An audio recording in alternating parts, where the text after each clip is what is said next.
ஐயா வணக்கங்க ஐயா. வணக்கம், வணக்கம். ஒவ்வொரு ராசிக்கான தேவ ரகசியம் சீரிஸ் பார்த்துட்டு இருக்கோம். அந்த வரிசையில நீங்க பார்க்கக்கூடியது தனுசு ராசி.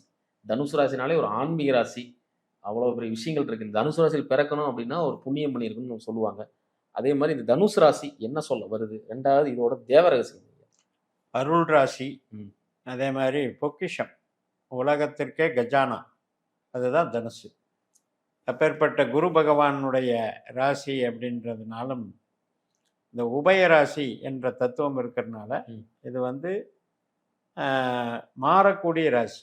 நம்பிக்கைகள் மாறக்கூடிய ராசி. இப்போ பணம் வந்து ஒரே இடத்துல தேங்கிறது இல்லையா, மாறிக்கிட்டே இருக்கும். அதனால தான் அது செல்வம்.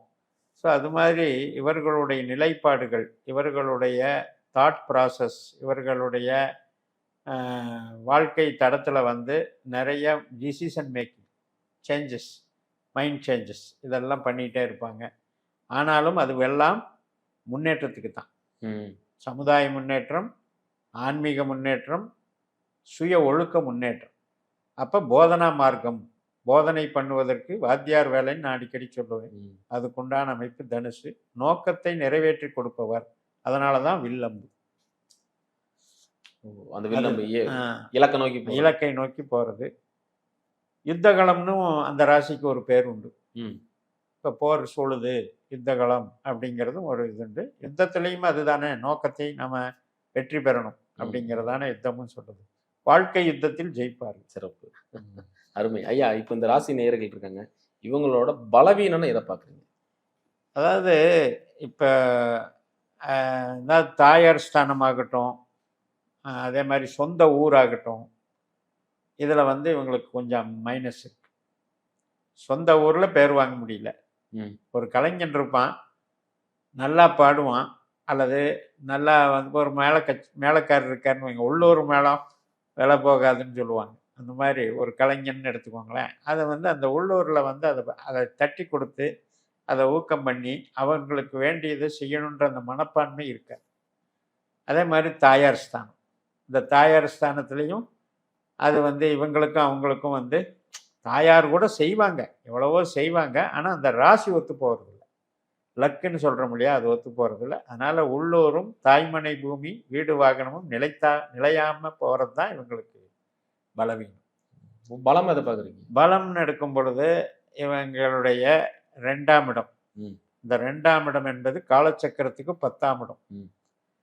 அது வந்து பொறுப்பேற்று செய்கிறது. நானாச்சு இந்த வேலையை நம்ம பொறுப்பேற்று செய்ய போகிறேன். அப்போ லட்சியங்களுக்காக பாடுபட்டு அதில் வந்து வளர்ச்சி அடையக்கூடிய திறமை இவங்களுக்கு இருக்கு. இப்போ இவங்க போய் ஒரு இடத்துல பணிபுரிஞ்சாங்கன்னா அந்த ஸ்தாபனம் வந்து விருத்தியாகும். இவங்களை பேச விட்டா அந்த செயல் நல்லா வெற்றிகரமாக முடியும். அப்போ வாக்குஸ்தானத்திலேயே பணம் சம்பாதிக்கிற யோகத்தை பெற்றவர்கள் இவர்கள். இதுதான் பலம். இப்போ தனுசு ராசி நேயர்களுக்கு இப்போ தொழில் அப்படி பண்ணோம்னா எந்த டிவிஷனில் பண்ணுவாங்க? வேலையில் எப்படி அமையும்? வேலை பார்க்கறது ரொம்ப ரொம்ப சிறப்பு. ஏன்னா இவங்களுக்கு 10ஆம் இடம் காலச்சக்கரத்துக்கு 6ஆம் இடம். அதனால் ஒர்க்கு பண்ணுறது ரொம்ப ரொம்ப சிறப்பு. அங்கே இருக்கிற நட்சத்திரமும் பார்த்தீங்கன்னா ஷார்ட் திசைகள் தான். சூரிய திசை, சந்திர திசை, செவ்வாய் திசை. இந்த ஷார்ட் திசைகள் தான் இவங்களுக்கு பணத்தை கொடுக்கும். ஸோ அந்த திசைகள் வந்து அல்லது அந்த நட்சத்திரத்தில் வேறு ஏதாவது கிரகங்கள் இருந்து திசை நடத்தினாலும் சம்பாதிச்சிடலான்னு வைங்க. பட் இவங்களுக்கு வந்து இயற்கை கொடுக்கக்கூடியது பொருள் வளம் வந்து கம்மி தான். அருள் வளம் தான் அதிகம், திறமை வளம் அதிகம். அதனால் மற்றவர்களுக்கு ஏணியாக இருப்பார்கள். இவர்களை பொறுத்த வரைக்கும் இவங்க ஜாதகத்தில் எந்த திசா புத்தியில் சம்பாதிக்கணுமோ அதில் சம்பாதிச்சு சேமிச்சுக்கிறது நல்லது. ஆனால் வேலை மாறிக்கிட்டே இருப்பாங்க. ஒரு ஒர்க்கு வந்து நல்லா செஞ்சாலுமே கூட ஆப்பர்ச்சுனிட்டி மாறி மாறி போகக்கூடிய அமைப்பு இருக்கு. ஸோ அதில் போகிறதுக்கு வாய்ப்புகள் இருக்கா? 10ஆம் இடம் உபயராசி. புரியுது. ஆனால் புதனுடைய வீடு. இவர் குரு மாதிரி இருக்கிறாரு, ஆனால் 10ஆம் இடம் வந்து புதனுடைய வீடு. அப்படின்னா முதலாளி நல்லா இருப்பாருன்னு அர்த்தம். ஐயா, அது அதே மாதிரி திருமண வாழ்க்கையே ஒரு முற்றுப்புள்ளி வைக்கிற மாதிரி நிறைய பேர் சொல்றாங்க. பெருசு செட் ஆகல, பிரிஞ்சிருக்குன்னு சொல்றாங்க. டிவோர்ஸ் வாங்கினா பிரிஞ்சிருக்குங்கிறாங்க. இதெல்லாம் எந்த வகையில்? அதுவும் புதன் தானே. ஆமாம், 7ஆம் இடம் புதன். அதுலேயும் உபயராசி தானே. அப்போ தாயினாலையும் அனுசரணை இல்லை, தாரத்தினாலையும் அனுசரணை இல்லை, தொழில்னாலையும் நிலைத்த தன்மை இல்லை. இப்படிப்பட்ட இக்கட்டில் இருக்காங்க தனுசுக்கார். இவங்களே உபயராசி தான். இவங்களும் 4ஆம் இடம் உபயராசி. 7 எப்பவுமே குரு புதன் இந்த 2 கிரகத்தை வச்சுக்கோங்க. 1 4 7 10 அது உபயம். 4 கார்னர். ஆனால் இந்த 4 கார்னர் இல்லாமல் உலகம் இல்லை. அதனால் யாரெல்லாம் அந்த ஆலோசனை கூற மந்திரி மாதிரி இருக்காங்களோ அவங்க வந்து ராஜாங்கத்தை நடத்துறதுக்கு தூண் மாதிரி. அதான் 4 பில்லர்ஸ். அப்போ குரு 2 தூணு, புதன் 2 தூணு. ஆனால் என்ன ஒரு விசித்திரம்னா குருவுக்கும் புதனுக்கும் ஆகாது.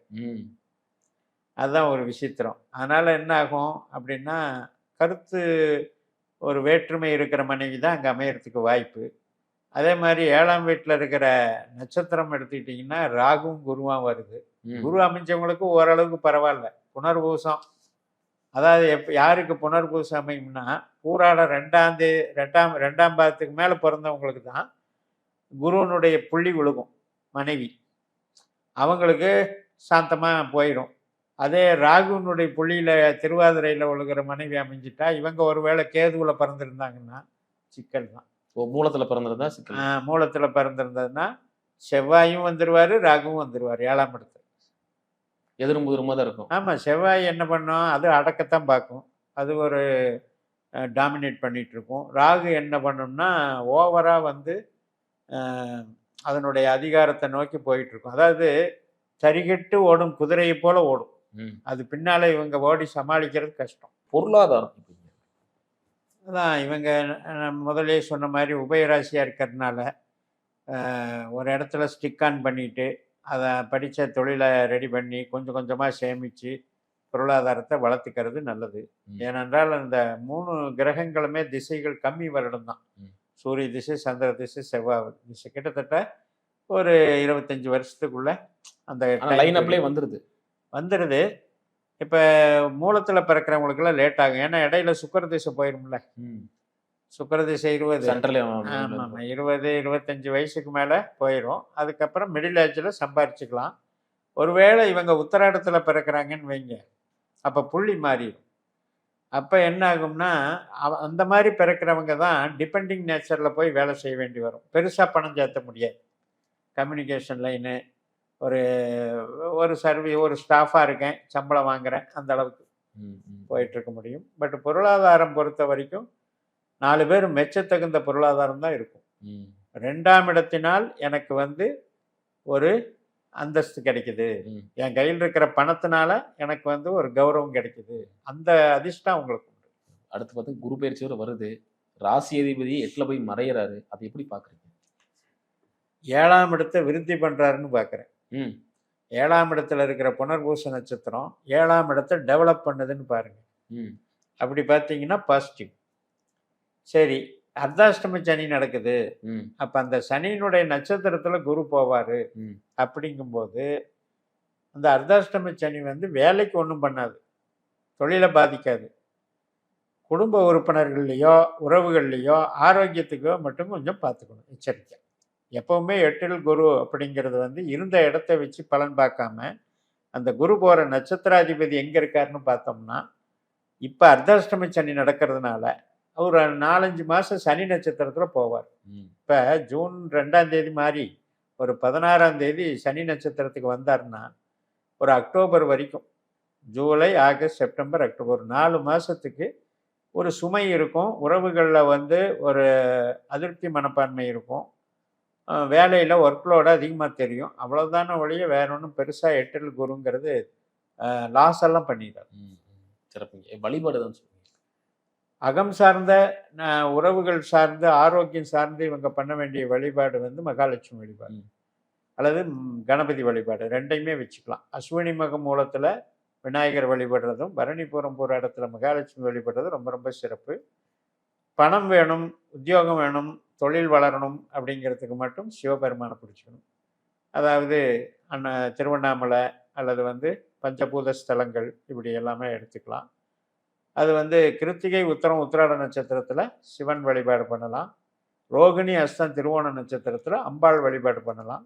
இப்போ அம்பாளுக்கு எடுத்துக்கிட்டிங்கன்னா திருவானைக்காவல் ரொம்ப பெஸ்ட்டு. ஏன்னா அது நீர் ஸ்தலம்.